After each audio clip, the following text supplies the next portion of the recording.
अब 1816 में क्या होता है भाई, मजबूरी बन गई कि अब नेपाल सरकार को संगोली की संधि माननी पड़ेगी क्योंकि वो काठमांडू पहुंच गए।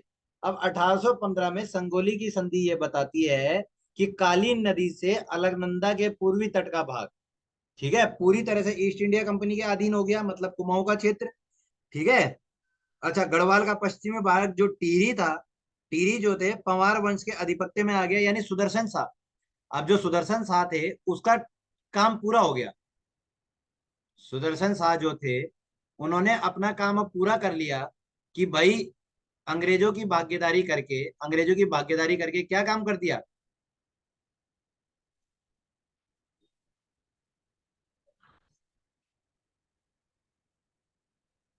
अंग्रेजों की भागीदारी करा के उत्तराखंड को गोरखा राजाओं से मुक्त करवा दिया। ठीक है। और पौड़ी गढ़वाल और कुमाऊं, पौड़ी गढ़वाल और कुमाऊं जो थे वो तो चले गए ब्रिटिश क्राउन के अंदर, लेकिन जो टिहरी था, टिहरी रियासत जो चली गई वो सुदर्शन शाह को वापस दे दी गई और वो हमेशा क्या हुए, अंग्रेजों के पिट्ठू बन के रह गए। अब सुदर्शन शाह के दरबार में ना दो चित्रकार थे भाई, दो चित्रकार थे। क्या क्या नाम था उनका? चैतू, एक का नाम क्या था? चैतू। और दूसरे का नाम था मांडकू। अब ऐसे अगर क्वेश्चन आ जाए कि भाई सुदर्शन शाह के बताओ चित्रकार कौन कौन से थे जो उनके उसमें थे, तो आप ध्यान रखना। ठीक है। अब सुदर्शन शाह ने क्या करा कि गढ़वाल नरेश सुदर्शन शाह ने अपनी राजधानी श्रीनगर से हटाकर कहाँ बना ली फिर? टिहरी बना दी। कहाँ बना दी बेटा? टिहरी में बना ली। ठीक है। अब कुमाऊं मंडल में बढ़ गया, पौड़ी में बढ़ गया। अब आगे जाके हम देखेंगे कि गोरखा शासन की मुक्ति के बाद क्या हुआ, टिहरी को छोड़कर समस्त जो उत्तराखंड था वो ब्रिटिश उपनिवेश बन गया। अब ब्रिटिश उपनिवेश बन गया सारा का सारा। अंग्रेजों ने टिहरी रियासत को छोड़कर अन्य क्षेत्रों में नॉन रेगुलेशन जो प्रांत था उसे बना दिया गया। अब प्रथम कमिश्नर के रूप में कर्नल गार्डनर, प्रथम कमिश्नर के रूप में किसको चला दिया? कर्नल गार्डनर को बना दिया गया। अब 1840 में क्या करा, 1840 में, 1840 में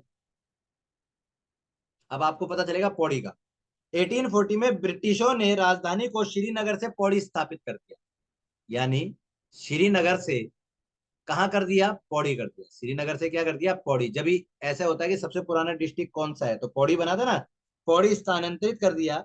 और नैनीताल को कुमाऊं मंडल का मुख्यालय ब्रिटिश द्वारा 1854 में बनाया गया। 1854 में, यानी श्रीनगर से राजधानी पौड़ी कब कर दी गई? 1840 में। और 1854 में कुमाऊं के लिए जो मुख्यालय कुमाऊं मंडल बनाया गया वो नैनीताल में 1854 में बनाया गया। कुमाऊं कमिश्नरी को कुमाऊं तथा पौड़ी जिले को 1854 से 1891 तक शामिल है। ठीक है। अब क्या होता है, 1891 में कुमाऊं को अल्मोड़ा व नैनीताल दो जिलों में बना दिया गया। कुमाऊं को किस किस में बना दिया भाई? अल्मोड़ा और नैनीताल में बना दिया गया, दो जिलों में विभाजित कर दिया गया। स्वतंत्रता तक कुमाऊं मंडल केवल, स्वतंत्रता तक जो थे कुमाऊं मंडल के केवल तीन ही जिले थे भाई, कुमाऊं मंडल के तीन जिले थे, पौड़ी गढ़वाल, अल्मोड़ा और नैनीताल। देखो मैं आपको क्या बता रहा हूं कि 1891 में अल्मोड़ा को दो जिलों में विभाग कर दिया गया। ठीक है। कुमाऊं को दो, अल्मोड़ा और नैनीताल दो जिलों में विभक्त कर दिया गया, अल्मोड़ा और नैनीताल। और कुमाऊं स्वतंत्रता के समय कुमाऊं मंडल में केवल तीन ही जिले थे, तो स्वतंत्रता मतलब 1947 में तीन जिले थे, पौड़ी गढ़वाल, अल्मोड़ा और नैनीताल। अल्मोड़ा और नैनीताल, ये स्थिति आपको पता होनी चाहिए। आज की स्थिति मत देखो, 13 डिस्ट्रिक्ट थे। आपने देखो कि कब थे, 1840 में श्रीनगर से पौड़ी आते हैं, 1854 में नैनीताल बनाते हैं। ठीक है। और फिर 1891 तक यथा स्थिति रहती है। अब कुमाऊं मंडल को दो भागों में तोड़ दिया, नैनीताल और कुमाऊं मंडल, सॉरी नैनीताल और आपका अल्मोड़ा मंडल। ठीक है। और एक तीसरा रह गया गढ़वाल मंडल। तो स्वतंत्रता तक तीन डिस्ट्रिक्ट हो गए, तीन जिले हो गए। बात समझ आ गई? चलिए, अब क्या होता है 1937 में, 1937 में यह संयुक्त प्रांत बन गया किसका? अवध का। आगरा और अवध का गठन उत्तरांचल के क्षेत्र को इसी में मिला दिया गया। 1902 में क्या होता है, 1902 में संयुक्त प्रांत आगरा तथा अवध का गठन जो है उत्तरांचल के क्षेत्र को इसी में मिला दिया। ठीक है। ब्रिटिशों ने दोबारा वो करा होगा, परिसीमन करा होगा। और जो अवध है, आगरा और अवध के क्षेत्र में ही उत्तराखंड को मिला दिया गया। 1950 में उत्तर प्रदेश का अंग बन गया। 1950 में जो उत्तराखंड था वो क्या बन गया, उत्तराखंड का, उत्तराखंड जो था उत्तर प्रदेश का हिस्सा बन गया। लेकिन 1904 जो था, 1904,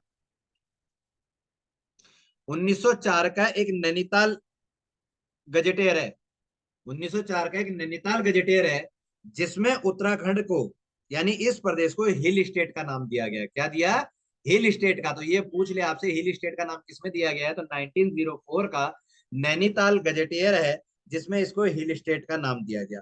अब ये पूछा जाता है कि भाई, कोई हमसे पूछता है कि तुम लोग तो पहाड़ों के हो, पहाड़ों में छुप गए थे, तुम्हारा स्वतंत्रता आंदोलन में क्या रोल है, हमें ये बताओ, तुम्हारा स्वतंत्रता आंदोलन में क्या रोल है। तो चलो देख लेते हैं थोड़ा सा हमारा स्वतंत्र आंदोलन में क्या रोल है। हम लोग हालांकि सेंटरों से बहुत दूर दूर थे, लेकिन कहीं भी उनसे अनटच नहीं थे, कहीं भी उनसे क्या नहीं थे, अनटच नहीं थे। कहीं ना कहीं हम लोग प्रत्यक्ष अप्रत्यक्ष रूप से इन आंदोलनों में जुड़े रहे और इन आंदोलनों में हमारी बड़ी भागीदारी रही। अब स्वतंत्रता आंदोलन में उत्तराखंड की भूमिका क्या थी। सबसे पहले हम शुरुआत करते हैं 1857 की क्रांति से, 1857 की क्रांति से। 1857 की क्रांति को प्रथम स्वतंत्रता संग्राम आंदोलन कहा जाता है, प्रथम स्वतंत्रता आंदोलन कहा जाता है। और उत्तराखंड भी इस क्रांति से जो था अप्रभावित नहीं रहा। ठीक है, हालांकि इसका प्रभाव थोड़ा कम था। ठीक है, क्योंकि जो अन्यायपूर्ण गोरखा शासन था ना, उत्तराखंड को तो उससे निजात मिल गया था।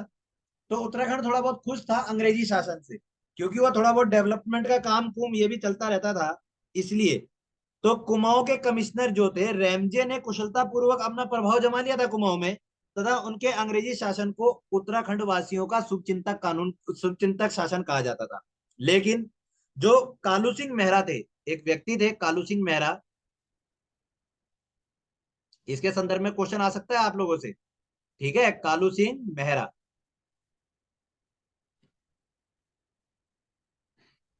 कालू सिंह मेहरा। अब कालू सिंह मेहरा क्या थे, ये लोहा घाट में थे, चंपावत जनपद के बिसुंग लोहा घाट के निवासी थे। कालू सिंह मेहरा चंपावत के थे, लोहा घाट के बिसुंग के। तो इन्होंने क्या करा कि कुमाऊं क्षेत्र में गुप्त गुप्त जो क्रांतिकारी संगठन था अंग्रेजों के विरुद्ध, उसको ये चला रहे थे, उसका बिगुल इन्होंने फूका। और परंतु क्या था, जो स्वामी भक्ति थी टीरी नरेश की किसके प्रति, अंग्रेजों के प्रति, उसने इस आंदोलन को निर्बल कर दिया। लेकिन यहां से उभर के एक सामने आता है कि पहला जो हमारा स्वतंत्र प्रथम स्वतंत्रता संग्राम सेनानी माना जाता है वो कालू सिंह मेहरा को ही माना जाता है। ये क्वेश्चन इसका आता है कि कालू सिंह पहला स्वतंत्रता संग्रामी कौन था, तो कालू सिंह मेहरा जी को जो माना जाता है उत्तराखंड का पहला स्वतंत्रता संग्रामी माना जाता है। अब 1800 समय के बाद उत्तराखंड में प्रमुख जो परिवर्तन क्या क्या आते हैं, तो वो ये कहता है कि वेट करना बेटा।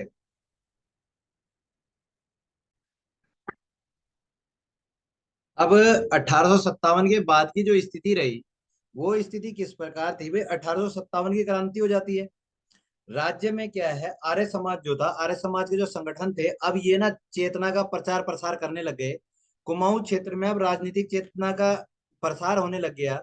और इसका श्रेय जो जाता है वो 1870 में, 1870 में अल्मोड़ा में ना एक डिबेटिंग क्लब बनता है, 1871 ईस्वी में प्रकाशित अल्मोड़ा अखबार को जाता है। ठीक है, दो चीजें हैं, एक 1870 में अल्मोड़ा में एक डिबेटिंग क्लब जाता है और 1871 में एक प्रकाशित अखबार था, ठीक है, अल्मोड़ा का अखबार है, उसको जाता है। अब 1891 में क्या होता है भाई, अल्मोड़ा व नैनीताल दो जिलों में बांट दिया जाता है। मैंने जैसे पहले बताया था कि अल्मोड़ा को किसमें बांट दिया जाता है, अल्मोड़ा और नैनीताल दो जिलों में बांट दिया जाता है। अब 1902 में संयुक्त प्रांत आगरा व अवध के गठन के बाद अब उत्तरांचल को इसमें मिला दिया गया। देखो, उत्तरा 1902 में, ये ध्यान रखना, 1902 में आगरा और वह अवध, आगरा व अवध, ये संयुक्त प्रांत के रूप में इनका गठन होता है और उत्तराखंड को इसी में मिला देते हैं 1902 में। ठीक है, 1904 में मैंने पहले कहा था कि नैनीताल गजेटियर, अभी थोड़ी देर पहले पढ़ाया था, नैनीताल गजेटियर में हिल स्टेट बोला गया इसको। ठीक है, हिल स्टेट तो बोला गया। अब 1912 में एक बहुत बढ़िया चीज यहाँ होती है कि कुमाऊं जो हमारी अल्मोड़ा, जो कुमाऊं में अल्मोड़ा कांग्रेस की स्थापना हो जाती है। कुमाऊं में अल्मोड़ा कांग्रेस, अल्मोड़ा कांग्रेस, क्वेश्चन बन सकता है अगर डीप देना चाहे कि बताओ अल्मोड़ा कांग्रेस की स्थापना कब हुई, तो 1912 में। और गढ़वाल कांग्रेस की कब हुई? 1918 में। ठीक है, गढ़वाल कांग्रेस की कब हुई? 1918 में। चलिए, तो 1912 में कुमाऊं अल्मोड़ा कांग्रेस बन जाती है। अब 1918 में क्या होता है, स्वामी सत्यदेव परिव्रजक अल्मोड़ा पहुंचे और उन्होंने वहां शुद्ध साहित्य की स्थापना करी। 1914 में अब होम रूल, होम रूल तो सारे देश में था भाई, होम रूल तो सारे देश में था ना। अब उत्तराखंड कैसे अछूता रहता? तो 1914 में यहां पर Victor Mohan Joshi, Victor Mohan Joshi, Mohan Joshi second, Badridutt Pande, Badridutt Pande third, Chiranji Lal, Chiranji Lal fourth, Hemchandra, fourth कौन है? हेमचंद्र आदि ने होम रूल लीग की ना स्थापना करी। कहां पर करी? अल्मोड़ा में। इन सब ने, ध्यान रखना आ जाता है उत्तराखंड होम रूल की स्थापना किसने करी। आप लोग होम रूल 19 पढ़ लेते हो, लेकिन उत्तराखंड का होम रूल, ठीक है, 1914 में विक्टर मोहन जोशी, बद्रीदत्त पांडे, चिरंजी लाल और हेमचंद्र ने उत्तराखंड होम रूल लीग की स्थापना करी। कहां पर? अल्मोड़ा में। बात समझ आ गई? उसके बाद क्या था, 1917 में क्या हुआ कि अल्मोड़ा और नैनीताल में ना जगह जगह भाई सभाएं चलनी चालू हो जाती हैं। 1918 में क्या होता है कि अल्मोड़ा अखबार के होली अंक पर बद्रीदत्त पांडे की गजल ने डिप्टी कमिश्नर लामस के काले कारनामों पर प्रहार कर दिया। जो आपका अखबार चल रहा था, एक होली अंक अल्मोड़ा का अखबार था, ठीक है, 1918 में उसने क्या करा कि डिप्टी कमिश्नर लामस था, वो क्या क्या ये लोग इनका कैसे कैसे शासन के पीछे नीतियां थी, कैसे कैसे ये लोग पागल बना रहे थे लोगों को, इसके बारे में उसने बता दिया। अब क्या हुआ, इस अखबार पे बोला 1,000 का फाइन लग गया। अरे उस समय कौन सा भारतीय था जिसपे 1,000 रुपए थे? तो उन्होंने कहा कि 1,000 रुपए नहीं दिया तो अखबार बंद हो गया। अब अखबार बंद हो गया तो प्रकाशन बंद हो गया। इसके पश्चात उन्होंने एक नई पत्रिका चलानी शुरू कर दी जिसका नाम था शक्ति साप्ताहिक पत्रिका। ठीक है। अब 1918 में क्या होता है कि बैरिस्टर मुंशीलाल, 1918, 1918,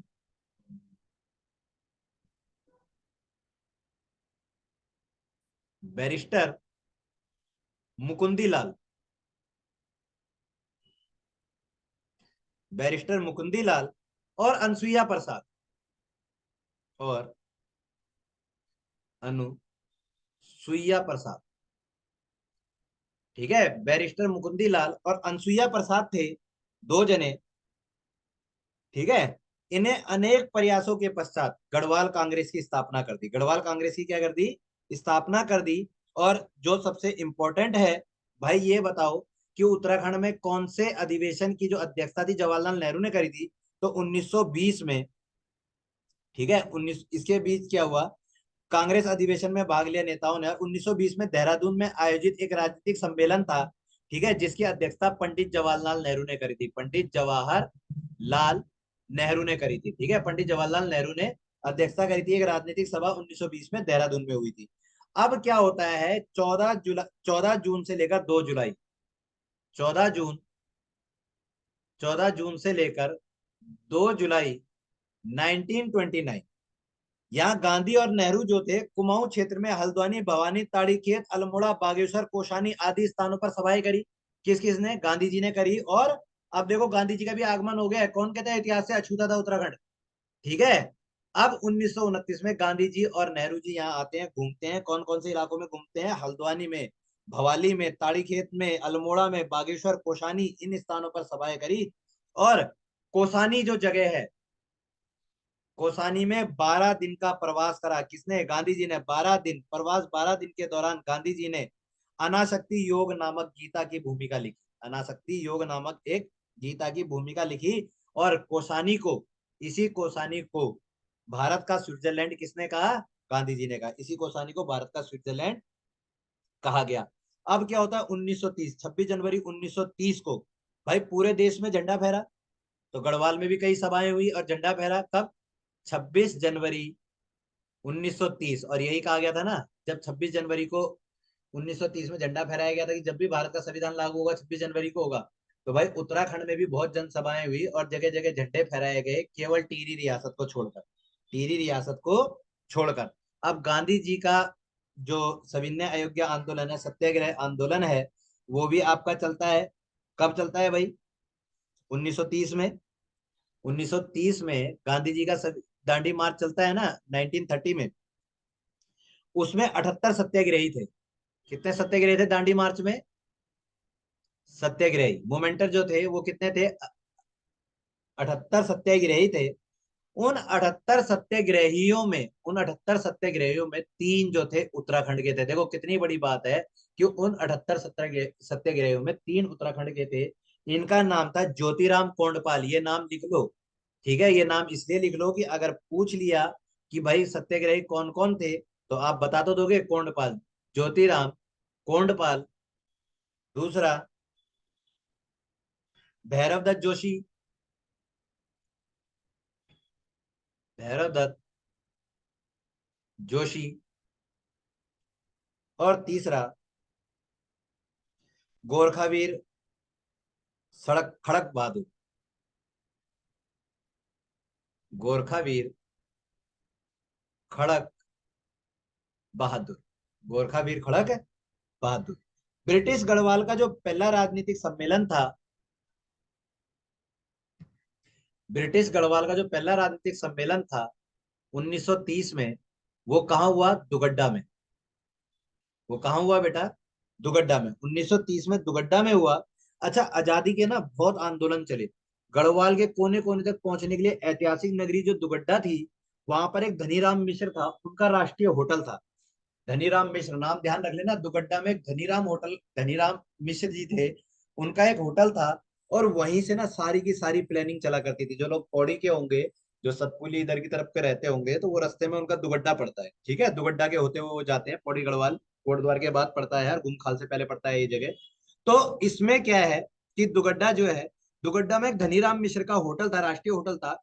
और जो भी आंदोलन 1942 तक, जो भी आंदोलन की रूपरेखा तैयार होती थी वहां, ठीक है, तो वो यही होती थी। लेकिन दुर्भाग्य है कि आज ये खंडर पड़ा हुआ है। आज ये कैसा पड़ा हुआ है? खंडर पड़ा हुआ है, ठीक है? इसके बाद हम आते हैं मोमेंटो में। मोमेंट्स जो होते हैं 1930 में, 1930 में पेशावर कांड होता है भाई। ये पेशावर कांड, पेशावर कांड में क्या था कि भाई जो वीर चंद्र गढ़वाली था, उसकी नेतृत्व में वीर, ठीक है, वीर चंद्र सिंह गढ़वाली जो थे, उनके नेतृत्व में क्या था कि 2/18 जो गढ़वाल राइफल थी, उसके सैनिक जो थे, अब अफगानी अफगानी मूवमेंट को दबाने गए थे। लेकिन उन्होंने वहां पाया कि जो अफगानी लोग थे, अफगानी लोग ना निहत्ते थे, निहत्ते, ठीक है? तो वीर चंद्र सिंह गढ़वाली ने मना कर दिया, बोला निहत्ते लोगों पे भाई हम गोली नहीं चलाएंगे, यही हमारा पेशावर कांड है, ठीक है? तो ये ध्यान रखना है। वो कह भी सकता है कि पेशावर कांड में किसकी प्रमुख भूमिका थी, तो वीर चंद्र सिंह गढ़वाली की प्रमुख भूमिका थी। उन्होंने क्या करा कि जो निहत्ते पठान आंदोलनकारी थे अफगानिस्तान के, उनके अफगान स्वतंत्र सेनानी थे, उनके ऊपर फायरिंग करने से मना कर दिया। अब नेहरू, मोतीलाल नेहरू जी जो है पेशावर कांड से बड़े प्रभावित हुए। उन्होंने क्या करा कि 28 अप्रैल को संपूर्ण देश में एक उग्र नेशनलिस्ट, ठीक है, एक मूवमेंट चला दिया, ठीक है? अनेक युवकों ने उसमें सक्रिय भागीदारी ली और गढ़वाल दिवस मनाने की घोषणा कर दी। और उन्होंने क्या करा? गढ़वाल दिवस मनाने की भी घोषणा कर दी। अब गांधी आश्रम की स्थापना 1937 में शांतिलाल त्रिवेदी के प्रयासों से, गांधी आश्रम की स्थापना जो होती है सोमेश्वर, ठीक है, गांधी आश्रम 1937 में, ठीक है, कहां पर हुई? सोमेश्वर, अल्मोड़ा के निकट चंदोली, चंदोना में, चनौदा में, चनौदा, ठीक है, अल्मोड़ा के निकट चनौदा में हुई। और किसके प्रयासों से हुई? शांतिलाल त्रिवेदी के प्रयासों से हुई, ठीक है? सविनय अयोग्य का मैंने बता ही दिया, तीन अपने भारत के थे, तीन अपने, सॉरी, उत्तराखंड के थे, ठीक है? अब भारत छोड़ो आंदोलन में बड़ी भूमिका रही है उत्तराखंड के लोगों की। 1942, 1942 भारत छोड़ो आंदोलन कब होता है? 1942। इस किसके नेतृत्व में किया गया था? नेतृत्वहीन था, कोई नेतृत्व नहीं था इसमें। ये पहला मूवमेंट ऐसा था जिसमें किसी की अध्यक्षता में नहीं किया गया था, हेडलेस था ये। 8 अगस्त 1942 को क्या करा भाई? नेताओं की गिरफ्तारी चालू हो गई, 8 अगस्त 1942 को घटना घटती है और सारे नेताओं की गिरफ्तारी जो है वो चालू हो जाती है। अब जब सारे गिरफ्तार होने लग गए तो भाई उत्तराखंड कैसे बचता। 9 अगस्त 1942 के अनेकों स्थान पर, ठीक है, उत्तराखंड में जुलूस निकल गया, हड़तालें होनी शुरू हो गई। अगस्त 1942 में उत्तराखंड में अलग अलग स्थानों पर प्रदर्शन हड़तालें हुई। देघाट, देघाट जगह है उत्तराखंड में, 19 अगस्त 1942 को जनता पर पुलिस ने गोलियां चलाई, जिसमें हीरामणि, हरिकृष्ण, बद्रीदत्त और कांडपाल शहीद हो गए। देखो, 4 आदमी 1942 भारत छोड़ो आंदोलन में, अभी 4 आदमी कब शहीद होते हैं, 19 अगस्त को। 19 अगस्त को पुलिस गोली चला देती है, जिसमें हीरामणि, कौन कौन, हीरामणि, हरिकृष्ण, हरिकृष्ण, बद्रीदत्त, हरिकृष्ण और बद्रीदत्त, साथ साथ कांडपाल, ये 4 जने शहीद हो जाते हैं। अब 5 सितंबर 1942 को, ठीक है, एक एसडीएम था जॉनसन, उसने क्या करा, कुमाड़ में हजारों भीड़ पर गोली चलाई, जिसमें 2 सगे भाई थे, गंगाराम और खीमादेव। गंगाराम और खीमादेव वो शहीद हो गए। इसलिए कुमाड़ को, इसलिए कुमाड़ में, ठीक है, इसलिए कुमाड़ में क्या होता है, प्रत्येक 5 सितंबर को शहीद स्मृति दिवस मनाया जाता है। क्योंकि क्या हुआ था, कुमाड़ में एक एसडीएम था, जिसका नाम क्या था, एसडीएम का नाम जॉनसन। उसने क्या करा, कुमाड़ में हजारों लोगों के ऊपर गोली चलवा दी थी, और उसमें 2 भाई गंगाराम और खीमादेव जो थे वो शहीद हो गए। गंगाराम और खीमादेव जो थे वो शहीद हो गए। इसलिए कुमाड़ में हमेशा क्या मनाया जाता है बेटा, स्मृति दिवस मनाया जाता है, शहीदी स्मृति दिवस। ठीक है। अब आजाद हिंद फौज की मैं बात करूं, कौन कहता है कि आजाद हिंद फौज में पहाड़ी नहीं थे भाई। 2% लोग जो थे वो उत्तराखंड के थे, लगभग 2500 लोग थे उत्तराखंड के। उसके अंदर आजाद हिंद फौज के अंदर लगभग 2500 लोग जो थे वो उत्तराखंड के थे, और ऐसे नहीं थे कि उत्तराखंड के छोटे मोटे पदों पे हो, ठीक है। वो लोग ऐसे थे जो कि उच्च उच्च पदों पर थे। नेताजी सुभाष चंद्र बोस के जो कैप्टन थे, ठीक है, जिनको वो अपना निजी सहायक भी मानते थे, उनके निजी सहायक भी मानते थे, वो थे बुद्धि शरण रावत। ठीक है, बुद्धि शरण रावत जो थे वो सुभाष चंद्र बोस के कैप्टन थे और निजी सहायक भी थे।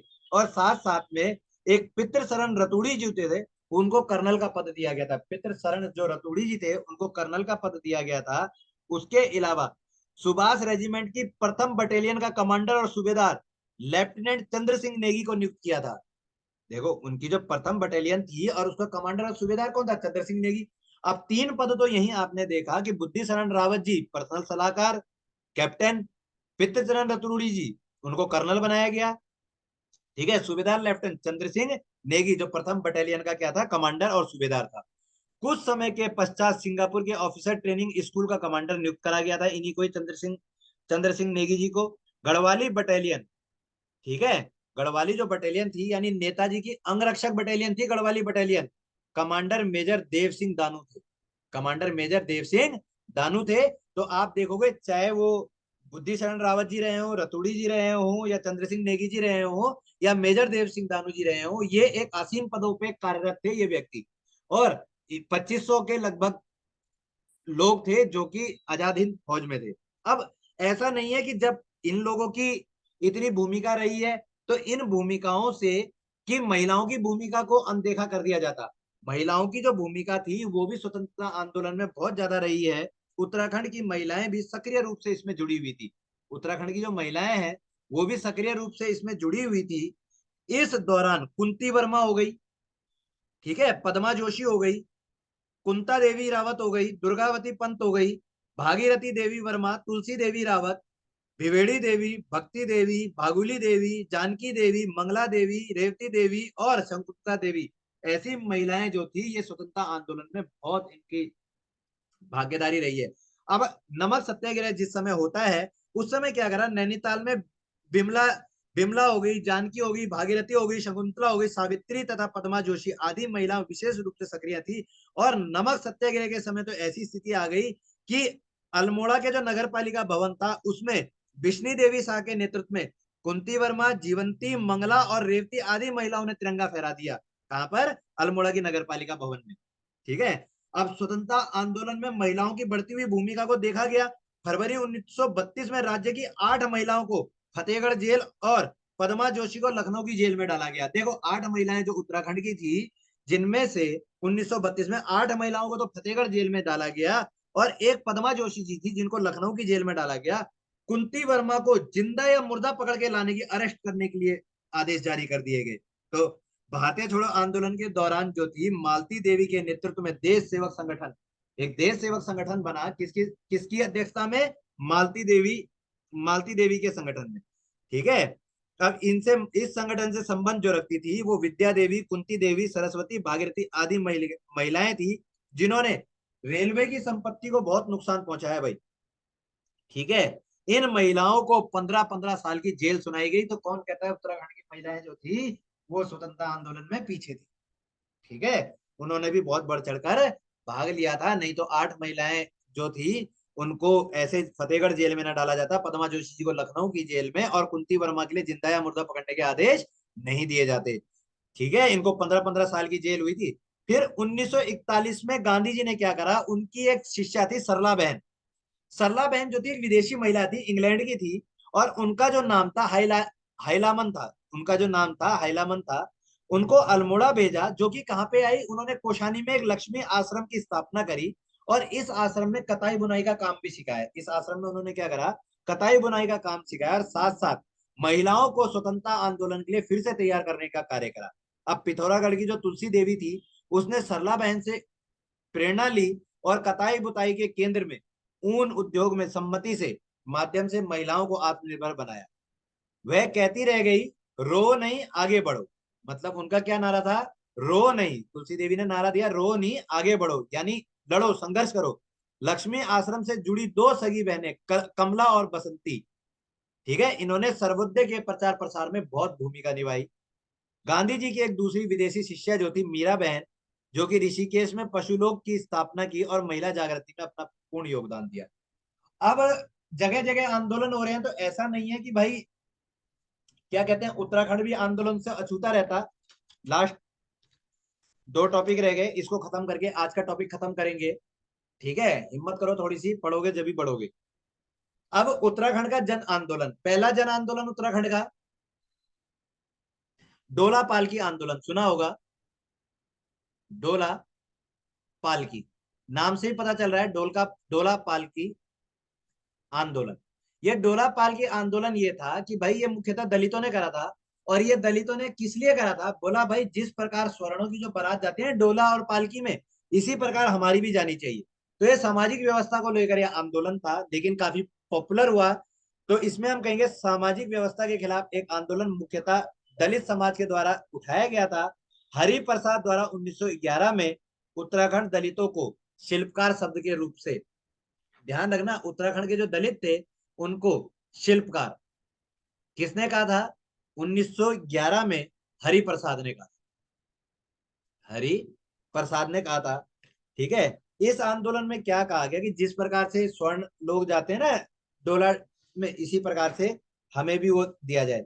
अब क्या करा, कुम्मा, कुम्मा एक जगह है, कुम्मा में लाला लाजपत राय की उपस्थिति में 1913 में आर्य समाज शुद्धिकरण समारोह शिल्पकारों को जनेऊ देने का कार्यक्रम भी चलाया गया।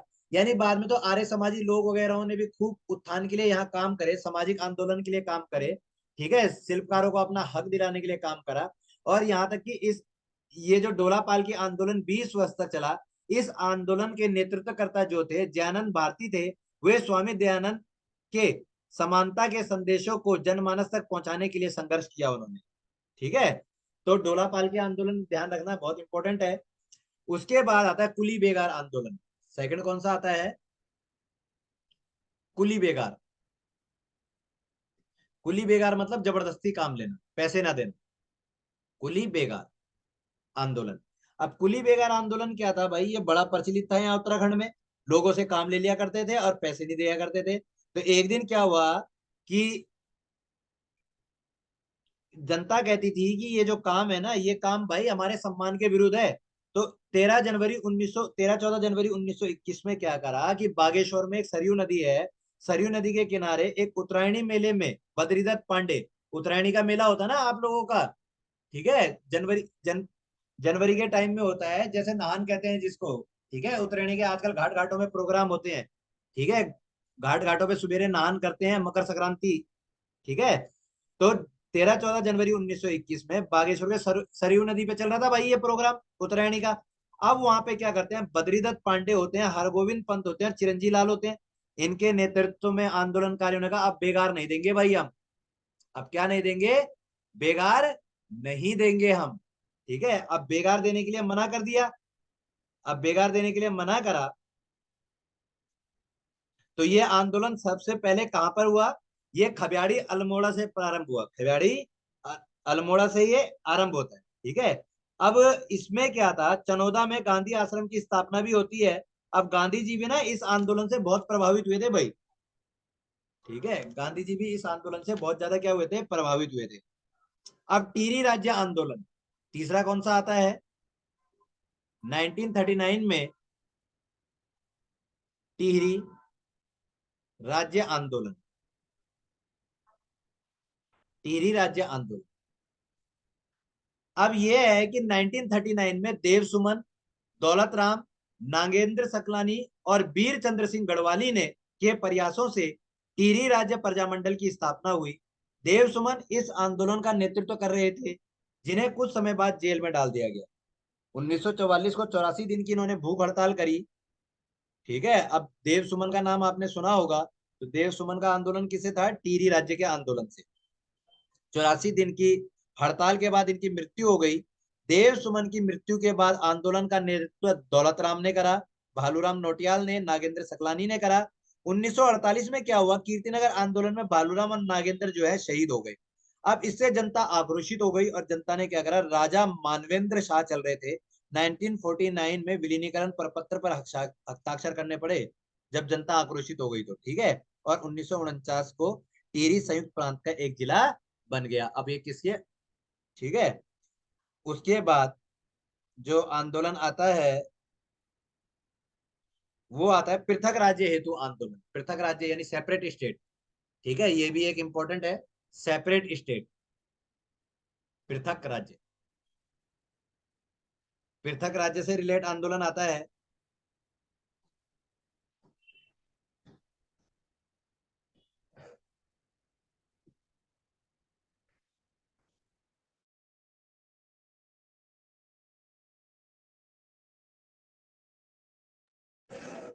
तो बेटे इसमें एक आंदोलन चलता है जिसको कहते हैं पृथक राज्य आंदोलन।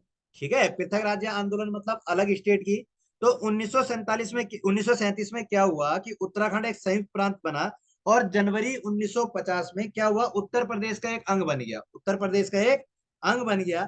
अब जो उत्तराखंड की सबसे पहले अलग से बनाने की मांग उठी, वो मांग उठी 1938 में। मैंने आपको पढ़ाया भी था कि कैसे उत्तराखंड का संघर्ष चलता है 1913 से लेकर और 2009 तक, सॉरी 2000 तक, 9 नवंबर 2000 तक। ठीक है, तो 1938 में सबसे पहले मांग उठी, और पृथक मांग को लेकर श्री देव सुमन जो थे, उन्होंने क्या करा, दिल्ली में उन्होंने क्या करा, दिल्ली में गणदेश सेवा संघ की स्थापना करी। और 1946 में क्या करा कि हल्द्वानी में बद्रीदत्त पांडे की अध्यक्षता में एक कांग्रेस का सम्मेलन होता है, जिसको उत्तराखंड के पर्वतीय भूभाग को विशेष वर्ग का दर्जा में रखने की मांग उठाई जाती है। 1950 में एक पर्वतीय विकास जन समिति बनाई गई, उसमें यह कहा गया कि हिमाचल और उत्तराखंड जो है इसको एक पर्वतीय राज्य बना दिया जाए, लेकिन इतना ये सक्सेस हुआ नहीं। लेकिन हम चलेंगे आगे कि रामनगर